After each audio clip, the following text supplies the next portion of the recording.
I'm not that worried about it because, man, is he boring. Like, it's very hard to, actually absorb anything Obama's saying. You're just going, come on, dude. You could drive a truck through those spaces between words. It's just we get it. You're important, historic, but try to speed it up a bit. His administration's done. His foreign policy's done. So anything he does right now just doesn't mean anything. And this is almost like trying to get the last word in a conversation you lost. Like, your mama. That's basically what Obama did. We kick out the diplomats, but... Gutfeld and Tyrus just cracked open a political piñata and outspilled one name, Barack Obama. What followed wasn't just casual banter. It turned into a full-blown revelation that left half of Washington gripping their coffee cups. This time, Gutfeld wasn't joking, and that grin on his face said everything. He and Tyrus had stumbled upon something that could permanently reshape the cool president image. And honestly, from the way things looked, even the teleprompter seemed to flinch. The most boring person on the planet. And that says something. I have a rule of thumb, though. When they say it's both sides... The previous segment, we talked about when his publisher told him to speak, and when he got to talk for himself. This is another example of a brother having to talk about something that they told him to. If you think this was just another typical Gutfeld segment, think again. The dynamic duo of late-night chaos peeled back another layer of Washington's illusion. And this time, the spotlight landed squarely on Obama.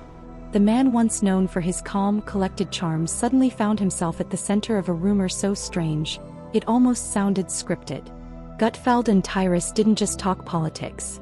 They lit a fuse under the idea that maybe Obama isn't as retired as everyone believes. Could cut a rug. Look at Syria, Iran, ISIS. I'd say his best move was the chicken dance. Oh, boy. And Obamacare, a hustle. Don't worry, sad stars. Obama isn't really going away, though. He can always keep playing a president on TV. He'd probably do a great job, or at least do less damage. So, Hollywood will miss Obama. But what will Obama miss? Donald Trump, ISIS, American descent. It's hard to miss something you didn't see coming or going in the first place. The rise of ISIS, the pernicious spread of Islamism, flourished under the president. These are the things that he... The way Gutfeld smiled said it all. Like he'd just discovered the lost manual to the deep state. When he flashes that grin, you know a truth bomb is coming. It's that same eerie energy as when a cat stares down an empty hallway. Something unseen but undeniably real about to happen. Oh, you also missed the fact that he also unfriended Obama on Facebook. So this is laughable. Unfortunately for, our president, who's done, and they know he's done, and these sanctions mean absolutely nothing. When these sanctions came out, his phone buzzed. He got a DM from probably Donald Trump saying, "Don't trip, I got this. We'll fix it, after the 20th." And he went, "Okay, cool. We're good. Now go ahead." Tyrus stood beside him, arms crossed. The perfect mix of humor and disbelief. Because when these two dive into a story, it's never gentle. They roast the system while pulling its threads apart, turning every rumor into a sarcastic masterclass. With Gutfeld bringing the spark and Tyrus swinging the hammer, they transform political secrets into late-night demolition. Obama and Trump say what? Tyrus, Trump and Obama sat next to each other at Jimmy Carter's funeral. They appear to have buried the hatchet. What do you think they were saying? Oh, I know what they were saying. Hey, two-term guy. What's up, two-term guy? How are you doing? I don't know, just doing my two-term thing. And Biden was in the front and Kamala was in the... And, oh, hey, I'm sorry, no term and one term. It's so funny. Dana, and meanwhile, you have Hillary, no term, sitting there, and she's just away from her two-term Trump. Hey, but she got... So what's the big Obama secret? Turns out it's not about golf games or Netflix deals. Gutfeld and Tyrus went deeper, hinting that the former president might still be quietly running the show. Not officially, of course. On paper, he's painting, writing, and producing. But unofficially, his influence seems to echo everywhere. From speeches too polished for their supposed authors to policies that sound like callbacks to his era. Gutfeld joked that Obama could be surfing in Hawaii and still get blamed for inflation, or credited for diplomacy. Somehow, everything loops back to him like he's the watermark of modern politics. President Obama still has Trump on his mind. Tuesday, he spoke to the Economic Club of Chicago, where Crain's columnist Greg Huns noted a startling comparison of Trump to Hitler. Hans paraphrases what he heard President Obama say. We have to tend to this garden of democracy or else things could fall apart quickly. That's what happened in Germany in the 1930s, which despite the democracy of the Weimar Republic and centuries of high-level cultural and scientific achievements, Adolf Hitler rose to dominate.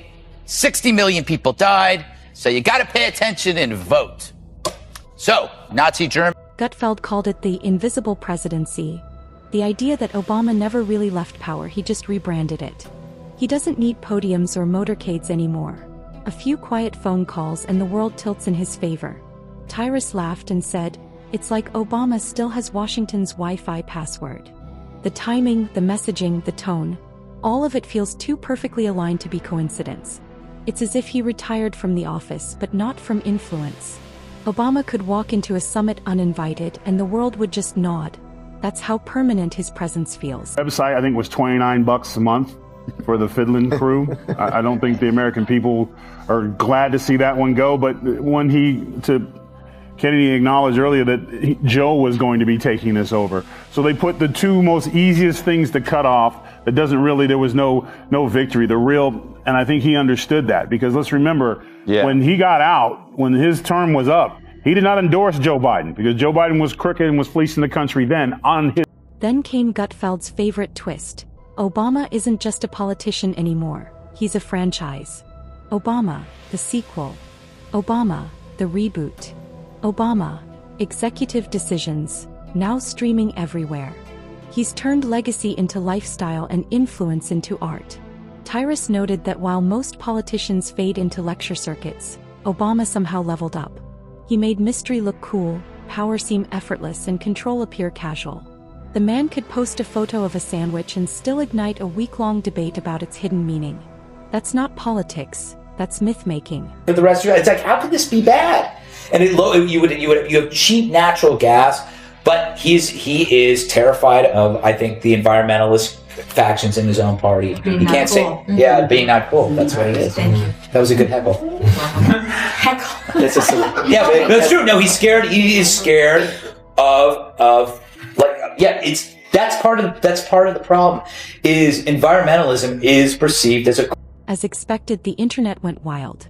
Every time Gutfeld and Tyrus drop one of their theories, social media explodes. Some rage, others laugh, and the rest just grab popcorn. Because this kind of political entertainment can't be scripted in DC. Gutfeld joked that he's building his own cinematic universe where every twist somehow leads back to Obama. Tyrus doesn't even have to say a word. One slow, knowing nod says it all. Together they're like detectives investigating a conspiracy that might not even exist, but feels way too real to ignore. He was the first black president. You get that, I can't have any problems. And Joe was like, don't worry, I'll get all the problems for you, all the smoke. So when he was doing that, you can tell it's disingenuous because he's doing what he's supposed to be doing instead of saying, look, I'm going to put this moron who's going to steal and make it way worse. And now we've seen from that date, from that time, how big the spending and ridiculousness has gotten with Joe Biden's fingers always being around with the exception of 4 years. Mm-hmm. So I think, and if you asked him if the camera turned off, he would have been like, man, I can't believe we're going to let this dumb be in charge of this stuff. You know he's going to screw this up. Right? That's exactly what would have happened. Then came the moment that hit the hardest. Gutfeld said, maybe people want this theory to be true because deep down they hope someone competent is still steering the ship. And honestly, chaos was never Obama's style. If he's behind the curtain, he's making sure the curtain's perfectly pressed first. The real shock wasn't that Obama might still influence politics. It was that he might still control the media. Gutfeld joked that one text from Obama could shift global headlines. That's not just power, that's precision. He compared it to Jedi mind control wrapped in calm designer confidence. Suddenly, the shadow president idea didn't sound so crazy. Obama's now a Republican. Everyone knows that getting rid of the deficit will require some tough decisions. And that includes cutting back on billions of dollars in programs that a lot of people care about. I think Obama appreciates Trump for saying what he wished he could say. Well, not just that, and they also were both like, hey, we both won twice. So that yeah. And then came the wildest twist. Obama's now a Republican. Everyone knows tackling the deficit means tough cuts, even to beloved programs. Gutfeld joked that Obama probably respects Trump for saying things he once wanted to say himself. They both won twice after all. That's when Gutfeld dropped the final punchline, introducing the fictional Obama Management Corporation, an empire where every crisis comes with a pre-written PR response and a perfectly timed smirk. Tyrus cracked up picturing Obama lounging in a leather chair, coffee mug labeled Hope and Control, orchestrating the news with calm precision.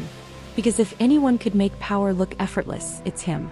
Even in mockery, there's that lingering maybe.